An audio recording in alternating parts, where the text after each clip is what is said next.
Hello students, class 12th maths NCERT chapter 13 probability. और बच्चों हम क्या कर रहे थे? मिसनेलियस एक्सरसाइज का क्वेश्चन नंबर 11th कर रहे थे। क्लियर है? हमने क्वेश्चन नंबर 11th को बहुत अच्छे प्रॉपर वे से समझ लिया था। जो बेटा पिछला लेक्चर था वो किसी फॉल्ट से वहीं पे खत्म हो चुका था। ठीक है, तो देखते हैं बेटा। मीन मीन्स एक्सपेक्टेड वैल्यू निकालनी थी हमें 11th क्वेश्चन में। तो हम थर्ड कर रहे थे। थर्ड मीन्स थर्ड पोजीशन पे आए हुए थे कि स्टार्टिंग में ई मीन्स गेटिंग 6। जब 6 आता है तो 1 रुपीज क्या होता है? विन होता है। और 1 रुपीज विन होने के बाद उसके बाद अगर 6 आता है तो प्रोबेबिलिटी क्या हुई? 6 आने की 1/6 हुई। क्लियर है? उसके बाद मान लेते कि जब फर्स्ट रो किया तब 6 नहीं आया तो 1 रुपये क्या हो गया? लॉस। और सेकेंड टाइम क्या गया? वो 6 तो 1 रुपये क्या हो गया? हमारे पास विन हो गया। क्लियर है? तो -1 + 1 कितना है बेटा? 0 आया। उसके बाद इसकी जब प्रोबेबिलिटी निकालेंगे तो 6 ना आने की प्रोबेबिलिटी क्या होगी? 5/6। और 6 आने की प्रोबेबिलिटी क्या होगी? 1/6। तो मीन्स कितना आया? 5/6 × 1/6 = 5/36। क्लियर है बच्चों? उसके बाद क्या पता फर्स्ट थ्रो पे भी 6 ना आया हो, सेकंड थ्रो पे भी 6 ना आया हो, और थर्ड थ्रो पे क्या आ गया हो बेटा? 6 आ गया हो। तो फर्स्ट थ्रो पे अगर 6 नहीं आया तो 1 रुपया हमने लॉस किया।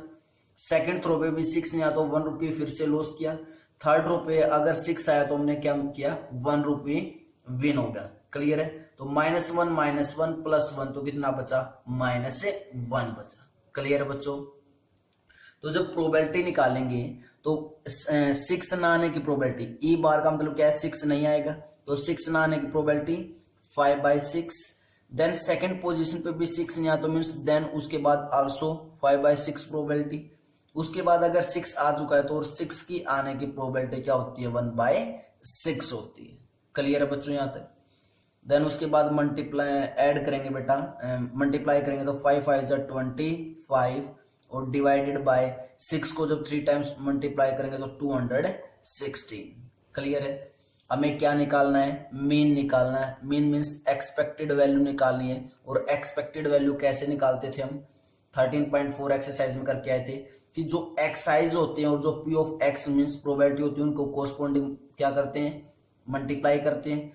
मल्टीप्लाई करके क्या कर देते हैं? ऐड। तो 1 × 1/6, 1 × 1/6 प्लस कितना है? 0 0 × 5/36, 0 × 5/36 और -1 × 25/216 प्लस -1 × 25/216। क्लियर स्टूडेंट्स यहां तक? उसके बाद बेटा 1 × 1/6 करेंगे तो कितना है हमारे पास? 1/6 प्लस 0 × 5/36 किया तो कितना है? 0 0 और माइनस, क्योंकि -1 है तो -1 × 25/216 करेंगे तो माइनस के 25/216। क्लियर है? तो हमारे पास क्या बचा बच्चों?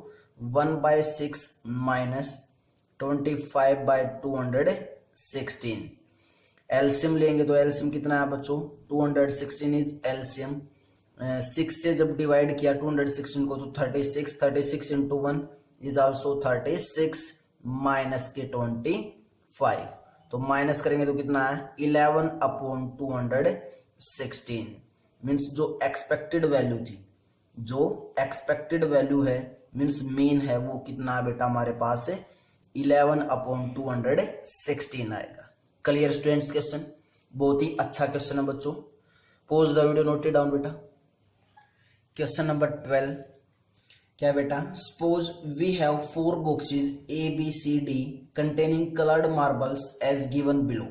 तो हमें टेबल दी गई है बेटा, इसमें 4 बॉक्सेस हैं। कौन कौन से? A, B, C और D। और हमें डिफरेंट डिफरेंट क्या दिए गए हैं? कलर्स। जैसे ए बॉक्स के अंदर रेड कलर कितना है? 1, व्हाइट कलर 6 और ब्लैक कलर 3। क्लियर है? उसके बाद one of the boxes has been selected at random and a single marble is drawn from it. Means randomly कोई भी एक बॉक्स हमने सिलेक्ट किया है। वो रैंडमली ए बॉक्स भी हो सकता है, बी भी, सी भी और डी भी बेटा। और जो भी बॉक्स हमने सिलेक्ट किया है रैंडमली, जो भी बॉक्स हमने सिलेक्ट किया उसमें से एक कलर निकाला गया है। क्लियर है? If the marble is red, उसके बाद बता दिया कि जो मार्बल है वो कैसा होगा, रेड होगा। What is the probability that it was drawn from box A, box B और बॉक्स सी। तो वो रेड मार्बल आने की प्रोबेबिलिटी बॉक्स ए से क्या होगी, बॉक्स बी से क्या होगी और बॉक्स सी से क्या होगी, वो हमें प्रोबेबिलिटी बतानी बेटा। क्लियर है बच्चों स्टेटमेंट। तो इट मीन्स ये जो क्वेश्चन है बेटा ये किस चीज का है, बेस थ्योरम का है। ये क्वेश्चन किस चीज का बेटा, बेस थ्योरम का है। क्लियर है। और बेस थ्योरम सभी को पता है हम कैसे यूज करते थे। क्लियर बेटा। अगर बेटा ये क्वेश्चन बेस थ्योरम का है तो इट मीन्स हम क्या बनाएंगे, ट्री फिगर। क्योंकि बेस थ्योरम का जो भी क्वेश्चन होता है उसमें हम जनरली किससे डिनोट कर देते हैं, उसको इजी होने के लिए ट्री से ट्री बना देते हैं। क्लियर है। तो ट्री कैसे बनेगा बेटा, हमारे पास बॉक्सेस गिवन है, बॉक्सेस हमें गिवन है। बॉक्सेस कितने गिवन है, 4। तो मैंने 4 बॉक्सेस ले लिए, ए बी सी और डी बॉक्सेस। क्लियर बेटा। This is A box and this is B box and this is C box और बेटा this is D box. Clear है। ए बी सी और डी बॉक्सेस ले लिए। उसके बाद जो ए बॉक्सेस होगा उसको मैंने बोल दिया इवेंट E1। क्या बोल दिया, इवेंट E1। और बी बॉक्सेस को क्या बोल दिया, इवेंट E2। और सी बॉक्सेस को क्या बोल दिया, इवेंट E3। और डी बॉक्स को क्या बोल दिया, इवेंट E4। अब रेंडमली कोई भी बॉक्स चूज करेंगे, टोटल 4 बॉक्सेस हैं, तो E1 की probability means probability of E1 कितनी होगी, ए सेलेक्ट किया है, E1 किसको बोला है मैंने, ए बैग को सिलेक्ट, ए बॉक्स को सिलेक्ट करना मीन्स 1 और टोटल कितने बॉक्स है 4, तो 1/4। सेम ऐसे ही probability of E2, probability of E2 कितनी होगी, 1/4 होगी। सेम ऐसे ही प्रोबेबिलिटी ऑफ E3 कितनी होगी बेटा, 1/4 होगी। और सेम प्रोबेबिलिटी ऑफ E4 भी कितना होगा, 1/4 होगा। क्लियर है। क्लियर बच्चों इतना। उसके बाद जो ए बॉक्स है उसमें 3 कलर्स हैं, कौन कौन से, रेड, व्हाइट और black. This is red colour, this is white colour और दिस इज बेटा क्या है, ब्लैक कलर। क्लियर है। सेम ऐसे ही जो बी इवेंट है मीन्स जो बी बॉक्स है उसके अंदर भी कौन कौन से कलर हैं, एक तो रेड है और बेटा सेकंड है इसके अंदर व्हाइट और थर्ड है बेटा इसके अंदर ब्लैक। क्लियर है। सेम ऐसे ही बेटा सी के अंदर क्या क्या है, रेड है, उसके बाद व्हाइट है और क्या है बेटा इसके अंदर ब्लैक है। क्लियर है। सेम ऐसे ही बेटा डी में है, डी में क्या है, रेड है, उसके बाद व्हाइट है और क्या है बेटा ब्लैक है। क्लियर है। अगर तुम एक बार ये फिगर बना लोगे ऐसे तो क्वेश्चन बहुत ही इजी हो जाता है। ठीक है। उसके बाद हमें जो E1, E2, E3, E4 जो इवेंट माने हैं उसको लिखना होता है। E1 इवेंट हमने क्या माना है कि किसको सिलेक्ट किया हमने, बॉक्स ए को, तो क्या लिख देंगे, selecting a box A, selecting a box A.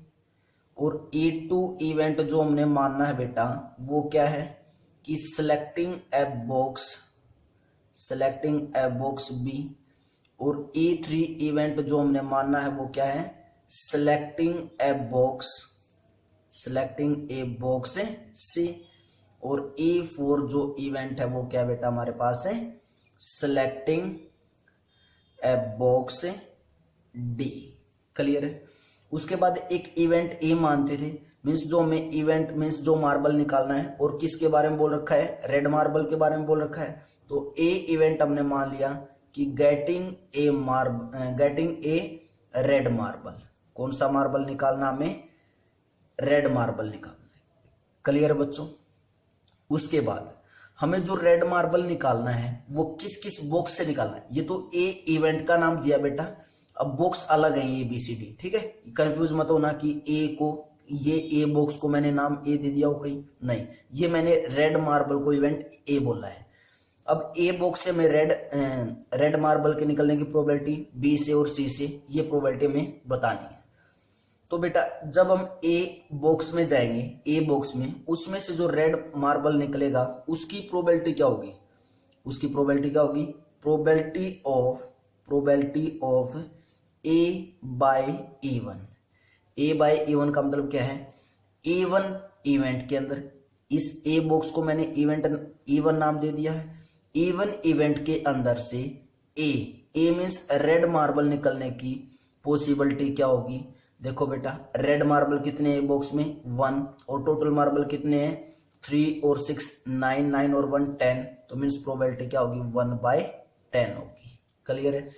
Same ऐसे यहाँ से E2 इवेंट था बी वाला, बी बॉक्स को मैंने क्या बोला है E2 इवेंट, तो यहाँ पे क्या है probability of A by E2 means E2 event के अंदर रेड मार्बल निकलने की पॉसिबिलिटी क्या है बेटा 6 अपॉन, और टोटल कितने हैं 10, तो 6/10।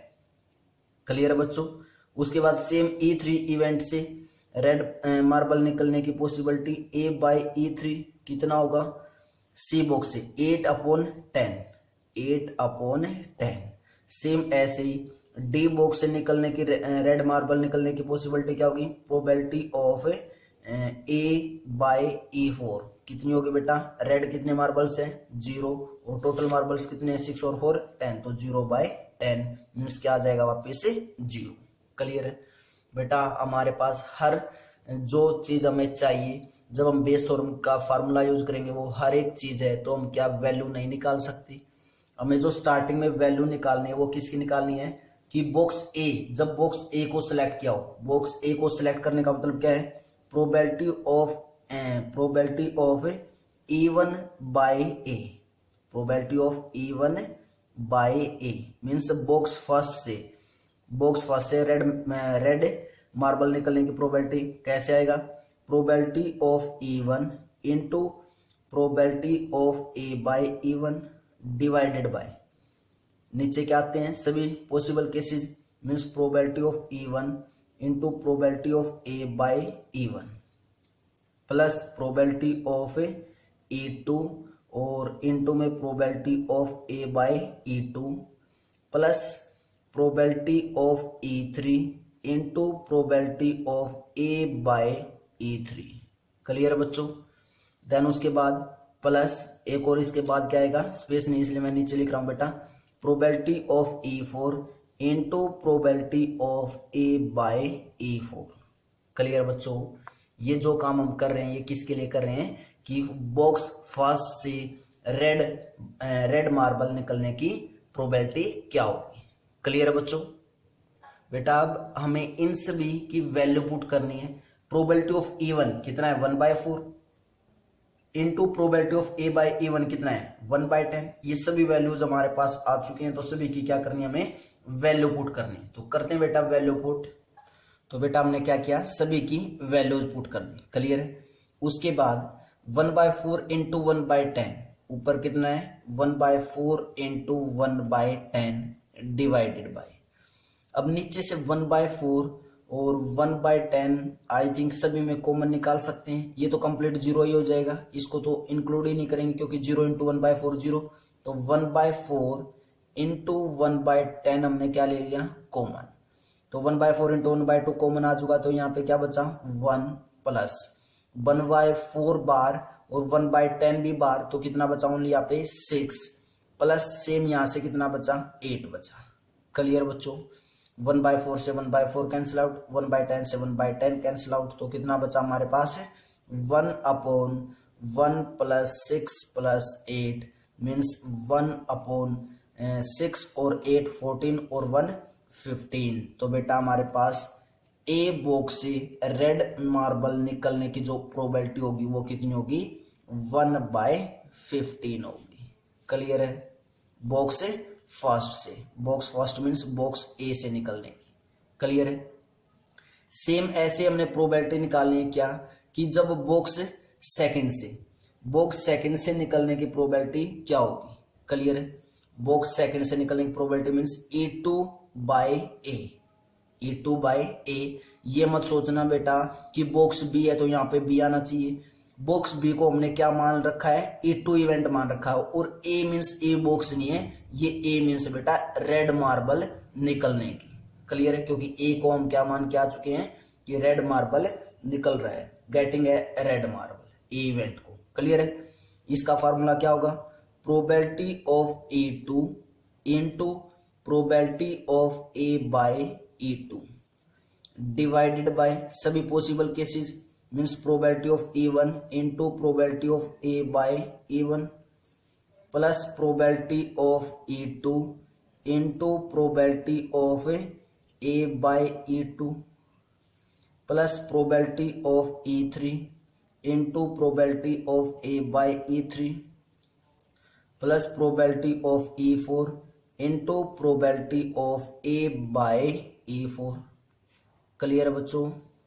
उसके बाद प्रोबेबिलिटी ऑफ E2 कितना हमारे पास 1/4 into probability of A by E2 की वैल्यू है 6/10। क्लियर बच्चों। Then divided by probability of E1 is 1/4 into probability of A by E1 is 1/10 plus probability of E2 is 1/4 into probability of A by E2 is 6/10 plus probability of E3 is 1/4 into probability of A by A3 is 8/10 plus probability of E4 is 1/4 into probability of A by E4 means कितना है 0। तो ये complete तो क्या हो जाएगा बेटा 0 हो जाएगा। तो हमारे पास क्या बचा 1/4 इंटू 1/10 इंटू 6 लिख सकते हैं। ऊपर से हमने कॉमन निकाल लिया 1/4 इंटू 1/10 तो कितना बचा हमारा अंदर 6 बचा डिवाइडेड बाय नीचे 1/4 इंटू 1/10 फिर से कॉमन निकाल लिया तो अंदर क्या बचा 1 प्लस 6 प्लस 8 बचा। तो 1/4 से 1/4 कैंसिल आउट 1/10 से 1/10 कैंसिल आउट तो कितना बचा 6/6 प्लस 8 14 और 1 15 मीन्स 3 2 जा 6 3 5 जा 15 मीन्स 2/5। तो हमारे पास probability of E2 by A क्या आया बच्चों 2/5 आया। मीन्स बॉक्स सेकंड से रेड मार्बल निकलने की जो प्रोबेबिलिटी होगी वो कितनी होगी 2/5 होगी। क्लियर है। सेम ऐसे हम बैग C से निकाल सकते हैं। मीन्स क्या निकालेंगे probability of E3 divided by A। तो फार्मूला क्या हो जाएगा probability of E3 into probability of A by E3 और नीचे सभी पॉसिबल केसेस। तो क्या क्या है probability of E1 into probability of A by E1 plus probability of E2 into probability of A by E2 plus probability of E3 into probability of A by E3 plus probability of E4 और into probability of A by E4। Clear students. Then उसके बाद value put करेंगे तो probability of E3 1/4 into probability of A by E3 is 8/10 divided by probability of E1 is 1/4 into 1/10 में direct value put कर रहा हूँ बेटा। Probability of E2 is 1/4 into probability of A by E2 कितना है 6/10 plus 1/4 into 8/10। Clear बच्चों। और plus 1/4 into 0 तो ये टर्म वापस क्या बन जाएगी 0 बन जाएगी। तो हमारे पास क्या है ऊपर से कॉमन ले लिया हमने 1/4 इंटू 1/10 कॉमन अंदर क्या बचा 8 बचा और नीचे से कॉमन क्या निकाल लिया 1/4 इंटू 1/10 तो अंदर क्या बचा 1 प्लस 6 प्लस 8 बचा। 1/4 और 1/10 से 1/4 1/10 कैंसिल आउट कंप्लीट। तो क्या बचा हमारे पास बेटा 8 divided by 1 plus 6 plus 8 is 15। Clear है। तो probability of E3 divided by A कितना आया हमारे पास 8/15 आया। चेक कर लो बेटा चेक कर लो। क्लियर है। तो मीन्स बैग C से रेड मार्बल निकलने की जो प्रोबेबिलिटी होगी वो कितनी होगी 8/15 होगी। क्लियर है बच्चों। नेक्स्ट क्वेश्चन देखते हैं question number 13। Pose the video note it down बेटा। क्वेश्चन नंबर 13 क्या है बेटा assume that the chances of a patient having a heart attack is 40%। Means जो पेशेंट है उसको 40% क्या है जो भी ऑप्शंस नीचे हम चूज करेंगे लेकिन 40% तो हार्ट अटैक आने की संभावना है ही है। क्लियर है। It is also assumed that A meditation and yoga course reduce the risk of heart attack by 30%। अगर वो पेशेंट मेडिटेशन और योगा कोर्स को मतलब मेडिटेशन या फिर योगा करता है तो बेटा हार्ट अटैक आने की जो चांसेस है, जो पॉसिबिलिटी है, वो 30% क्या हो जाती है, कम हो जाती है। And prescription of certain drugs reduce its chances by 25%। और अगर बेटा ड्रग्स मीन्स अगर वो दवाइयाँ मीन्स टैबलेट लेता है तो चांसेस कितने रिड्यूस होने के, 25% रिड्यूस हैं हार्ट अटैक आने के चांसेस। क्लियर है। At a time a patient can choose any one of the 2 options with equal probabilities. तो ये क्या कह रहा है कि बेटा दोनों ऑप्शंस में से, मेडिटेशन एंड योगा में से और जो means prescription of a certain drugs, इन दोनों ऑप्शंस में से एक ऑप्शंस वो चूज करेगा और दोनों की आने की जो प्रोबेबिलिटी है वो क्या है, सेम है। दोनों के आने की प्रोबेबिलिटी क्या है, सेम है। उसके बाद it is given that after going through one of the 2 options the patient selected at random suffers A heart attack. Means दोनों में से एक ऑप्शन चूज करेगा तब भी हार्ट अटैक जरूर आएगा। क्लियर है। दोनों में से एक ऑप्शन चूज करने के बाद भी बेटा हार्ट अटैक जरूर आएगा। वैसे ये पॉसिबिलिटीज तो क्या है कि हार्ट अटैक आने की पॉसिबिलिटी को क्या करें, वैसे रिड्यूस करेंगे। Find the probability that the patient followed A course of meditation and yoga. तो अगर जो पेशेंट है वो मेडिटेशन और योगा अपनाता है तो उसकी प्रोबेबिलिटी हमें बताओ। क्लियर है। तो बेटा ये क्वेश्चन तो किस चीज का है, बेस थ्योरम का है। क्वेश्चन किस चीज का बेटा, ये बेस थ्योरम का। सबसे पहले हमें ये पता चल चुका है। और बेस थ्योरम का है तो हम क्या यूज करेंगे, ट्री फिगर, क्या ड्रॉ करेंगे, ट्री डायग्राम। क्लियर है। तो सबसे पहले अगर ट्री डायग्राम बनाना है तो हमने क्या लिया, पेशेंट है। क्लियर है। क्या है एक बेटा, पेशेंट है और पेशेंट क्या क्या यूज करता है, या तो मेडिटेशन एंड योगा यूज करता है, या तो मेडिटेशन एंड योगा हम लिख सकते हैं, या तो मेडिटेशन एंड योगा। क्लियर। या फिर वो क्या करता है, ड्रग्स लेता है। ड्रग्स मीन्स दवाइयाँ, prescription of a certain drugs. Clear है बच्चों। उसके बाद अब जो मैंने मान लिया कि जो मेडिटेशन एंड योगा करता है उसको इवेंट E1 मान लिया और ड्रग्स वाले को इवेंट E2 मान लिया, और दोनों की पॉसिबिलिटी जब हम प्रोबेबिलिटी ऑफ E1 निकालेंगे, वो भी 2 है हमारे पास, या तो meditation and yoga you choose करेगा या फिर ड्रग्स लेगा। तो प्रोबेबिलिटी कितनी होगी, 1/2, और इसकी भी प्रोबेबिलिटी कितनी होगी बेटा, E2 इवेंट की भी 1/2। हाफ हाफ प्रोबेबिलिटी होगी दोनों को चूज करने की। उसके बाद क्या कह रहा है कि अगर वो मेडिटेशन एंड योगा करता है तो रिड्यूस कितना हो सकता है, रिड्यूस चांसेस कितने कम हो सकते हैं, 30% चांसेस कम हो जाएंगे हार्ट अटैक आने की, मीन्स रिड्यूस। क्लियर है। 30% चांसेस क्या हो जाएंगे, रिड्यूस हो जाएंगे। लेकिन 70% चांसेस तो अभी भी हैं हार्ट अटैक आने की। क्लियर बच्चों। क्या है, 70% तो क्या अभी भी चांसेस हैं हार्ट अटैक आने की। क्लियर है। Heart attack. उसके बाद सेम ऐसे जब ड्रग्स लेता है तो 25% क्या हो जाता है, रिड्यूस हो जाते हैं चांसेस। क्लियर है। हार्ट अटैक आने की 25% क्या हो जाते हैं, रिड्यूस। मीन्स 75% तो अभी भी चांसेस हैं हार्ट अटैक आने की। क्लियर है। Heart attack. उसके बाद हमें से पूछा क्या गया है, तो ये हमने E1 मान लिया, ये E2 मान लिया। देन क्या निकालना हमने, find the probability that the patient followed A course of meditation and yoga. Means event E1 choose करता वो मेडिटेशन एंड योगा। तो हमें क्या निकालना है बेटा, इसके अंदर है probability of E1 by A निकालना है।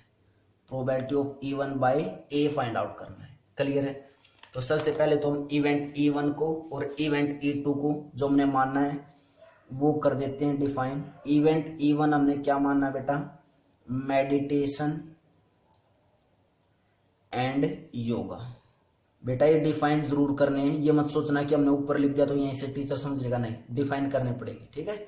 और E2 इवेंट हमने क्या माना है, ड्रग्स वाला, क्लियर है, of a certain drug.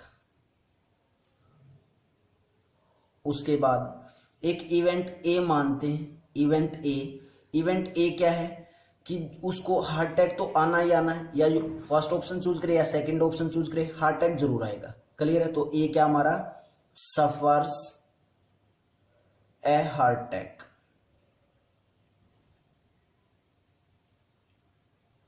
Clear है बच्चों।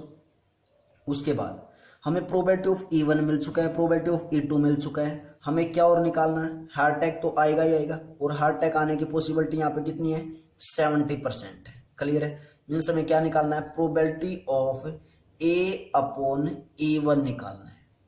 फर्स्ट E1 इवेंट से हार्ट अटैक आने की पॉसिबिलिटी निकालनी है, और स्टार्टिंग में एक लाइन बोल रखी थी बेटा कि assume that the chances of a patient having a heart attack is 40%।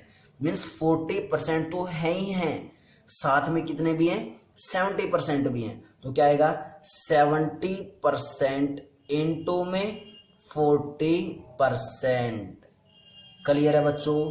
तो 70% और 40% को जब हम परसेंटेज रिमूव करेंगे तो हमारे पास प्रोबेबिलिटी क्या आई, 70/100 इंटू में 40/100। ये प्रोबेबिलिटी किसकी होगी, प्रोबेबिलिटी ऑफ A/E1 की होगी बच्चों।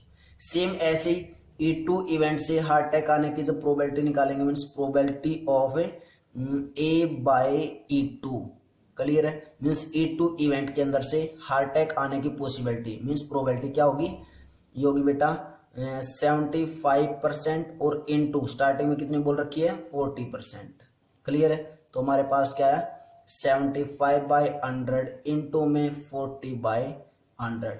बेटा जीरोज को कैंसिल आउट मत करना, और कैंसिल आउट करनी भी है तो ओनली 1 0 करना, क्लियर है, क्योंकि हमें एलसीएम लेते हुए बाद में दिक्कत नहीं होगी। तो ये कितना आया, 70 इंटू 4 डिवाइडेड बाई 1000 फर्स्ट की तो, और इसकी कितनी आई, 75 इंटू 4 डिवाइडेड बाई 1000, क्लियर है बच्चों यहाँ तक।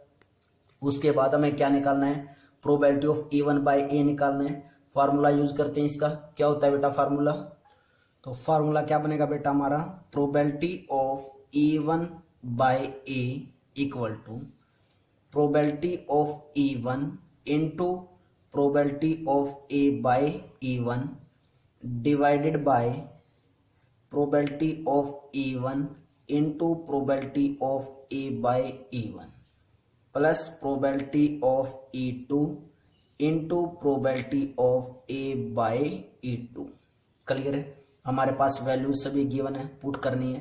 Probability of E1 is 1/2 into probability of A/E1 अभी निकाला था, क्या है 70 इंटू 4 और डिवाइडेड बाय 1000 डिवाइडेड अपॉन कितना है, 1/2 into 70 into 4 divided by 1000 plus probability of E2 is 1/2 into probability of A/E2 कितना है 75 इंटू 4 और डिवाइडेड बाय बेटा 1000, क्लियर है बच्चों।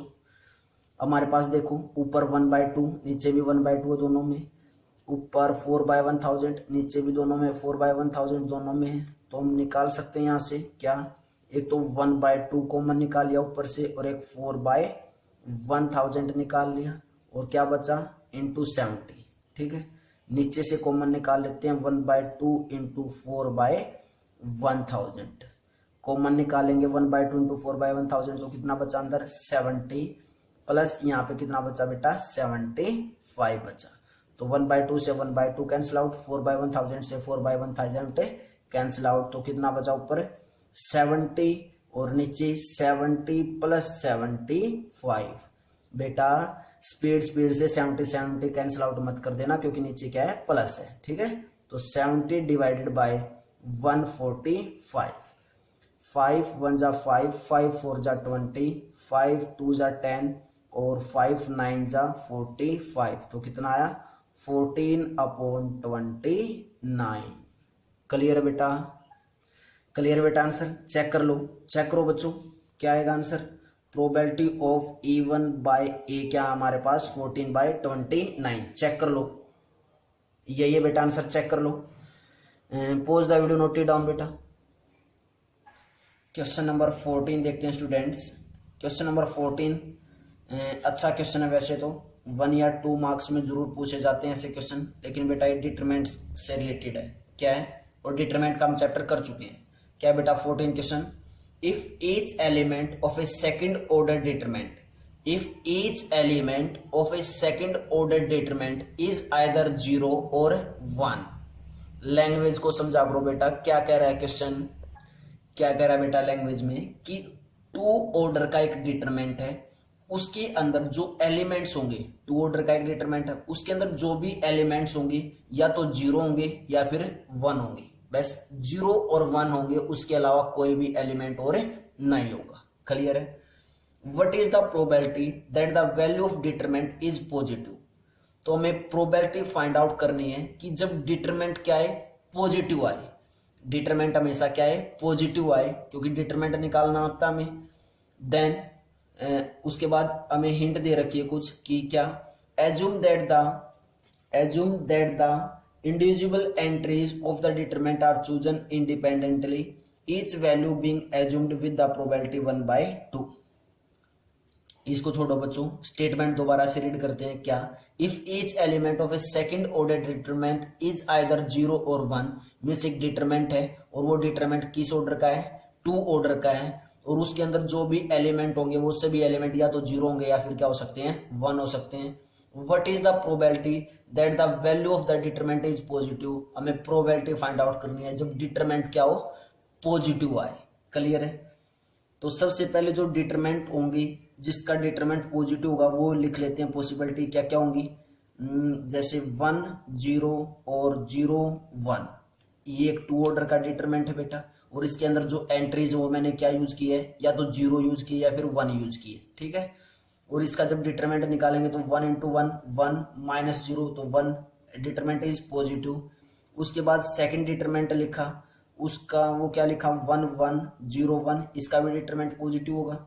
देन थर्ड डिटरमिनेंट मैंने लिखा क्या 1 0 और 1 1, इसका भी डिटरमिनेंट क्या होगा बेटा, पॉजिटिव होगा। मैंने वो डिटरमिनेंट लिखे 2 ऑर्डर्स के जिसका डिटरमिनेंट क्या है बेटा, determinant is a positive. Means जब हम डिटरमिनेंट निकाल रहे हैं तो क्या आ रहा है, पॉजिटिव आ रहा है। वैसे तो 2 ऑर्डर के जो डिटरमिनेंट्स होंगे जिसमें 0 और 1 एलिमेंट होगा 16 होंगे। कैसे, क्या लिखेंगे बेटा, the total number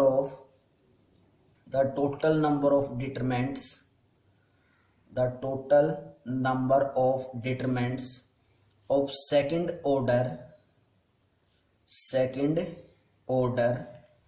with each element being 0 और 1, या तो एलिमेंट क्या होंगे 1 होंगे या उसमें क्या होंगे 0। ऐसे कितने होंगे बेटा, 2 की पावर क्योंकि बेटा क्या है, ऑर्डर कितना है 2 है, और उसके अंदर एलिमेंट्स कितने यूज हो रहे हैं 4। क्लियर है। तो कितने आया 4। क्लियर बेटा। तो 2 की पावर 4 कितना आया 16 आया। मीन्स ऐसे कितने डिटरमिनेंट्स होंगे, 16 डिटरमिनेंट्स होंगे। क्लियर है। तो उसके बाद हमें क्या निकालना है, प्रोबेबिलिटी फाइंड आउट करनी थी। तो द वैल्यू ऑफ डिटरमिनेंट, जिसकी वैल्यू पॉजिटिव आ गई वो डिटरमिनेंट लिख रहे हैं अब। The value of determinant is positive in the following cases, और वो केसेस कौन कौन से होंगे वो भी लिख देते हैं। ये जो मैंने स्टार्टिंग में लिखे थे, कौन सा 1 0 0 1, उसके बाद सेकंड केस क्या है 1 1 0 1, और थर्ड केस क्या बेटा 1 0 0 1। क्लियर है। तो लास्ट में प्रोबेबिलिटी फाइंड आउट करनी है।